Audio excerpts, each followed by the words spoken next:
Kita masuk teman-teman sekalian, kiat mempertahankan taubat. Bagaimana supaya bisa komitmen?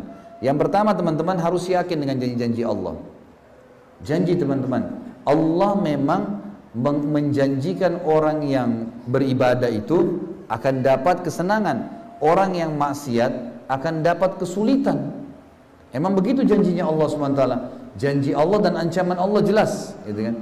Jadi kita harus hati-hati teman-teman sekalian. Dalam surah Al-Baqarah, surah nomor 2 ayat 80. Ini ada beberapa ayat saya bacakan, baru kita masuk penutupannya kisah-kisah orang saleh.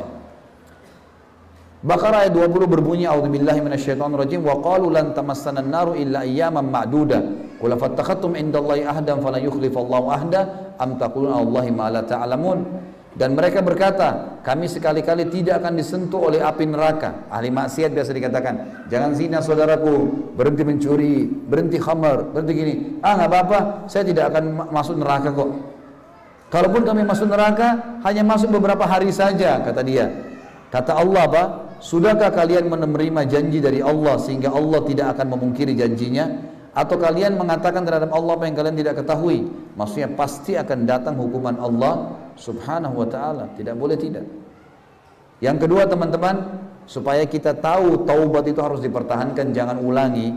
Sadarlah kalau mati akan datang. Ada jaminan teman-teman kita masih bisa hidup nanti malam, besok pagi. Kata ulama, yang kita milikin hanya detik ini saja. Saya dan teman-teman sekalian, hak kita sekarang, umur kita adalah yang sekarang kita bisa nafas nih, yang sekarang kita bisa bicara, yang sekarang kita bisa dengar. Semenit kemudian, 2 menit kemudian bukan hak kita nggak tahu, bisa mati tiba-tiba. Ada jaminan Anda masih bisa hidup? Berapa banyak orang sebelum kita teman-teman kuat, kekar, sehat, tapi mati. Ahli bela diri, Bruce Lee terkenal dengan bela dirinya, mati nggak? Mati semua. Mati semua, tidak ada yang tidak mati. Nah kalau sudah mati terputus, nyesal pada saat itu. Kalau mati datang teman-teman tidak lihat lagi. Antum ada di Denpasar, di Jakarta, di Saudi, di Amerika, lagi maksiat, lagi amal saleh. Pokoknya sudah saatnya mati-mati. Dan kalau mati ini terputus semua nih. Allah berfirman dalam surah An-Nisa, surah nomor 4 ayat 78. A'udzubillahi minasyaitonirrajim. Aina ma takunu yudrikkumul mautu walau kuntum fi burujim musyayyadah. Dimanapun kalian berada, maka pasti mati akan menjemput kalian, walaupun kalian berada di dalam benteng yang tinggi lagi kokoh. Sampai situ bahasan kita. Ayatnya masih berlanjut, sampai itu saja bahasan kita. Jadi mati pasti akan datang. Kata Nabi Muhammad SAW teman-teman sekalian dalam hadis riwayat Tirmidzi, bergegaslah dalam mengerjakan kebajikan.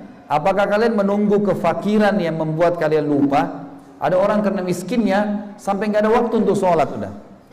Apa kalian tunggu kefakiran yang begitu kemudian baru mau sadar? Atau kalian tunggu kekayaan yang membuat kalian sombong karena kayahnya meeting miliaran tinggalin sholat?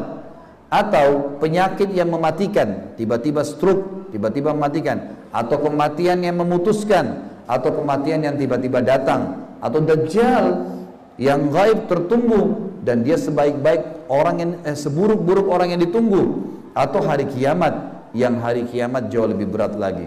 Apakah kalian mau tunggu semua itu baru mau taubat? Tentu saya tidak teman-teman sekalian, gitu kan? Jadi kita harus tahu masalah ini. Ingat teman-teman sekalian, jangan pernah terpengaruh dengan penilaian orang. Apapun orang mau bilang, gak usah peduli ya. Apapun orang bilang, kamu alim ya, diolok-olok, kamu ini ya, kamu itu ya. Ingat judul kita, iya, inilah aku sekarang. Gak ada kata aib. Memang dulu saya begitu, dulu, sekarang sudah enggak. Kita akan masuk teman-teman sekalian. Dan juga yang terakhir, yang kelima, senantiasa berdoa kepada Allah supaya diistiqomahkan. Dan jangan lupa yang kelima ini, berdoa kepada Allah dan membentuk komunitas. Ingat teman-teman, mulai sekarang bangun komunitas. Kita kalau jalan berdua atau bertiga dengan teman-teman orang soleh, lebih percaya diri dibandingkan jalan sendiri. Jadi harus punya komunitas. Pernah ada teman-teman mahasiswa tanya saya, Ustaz, kami ini kos. Di kos-kos itu di sebelahnya banyak orang-orang yang berbuat maksiat. Setiap malam berzina, setiap malam mabuk. Saya dengar orang berzina, tahu orang mabuk. Gimana caranya? Saya bilang, ada teman-teman di kampus nggak yang sama dengan antum ini?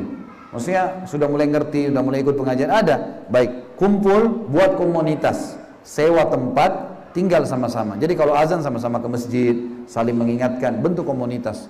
Karena kita kalau ada komunitas, teman-teman sekalian, kita akan lebih percaya diri. Satu orang pakai jilbab jalan dengan 10 orang pakai jilbab beda. Yang 10 orang pasti lebih percaya diri jalan. Kan gitu. Jadi harus bentuk komunitas ini.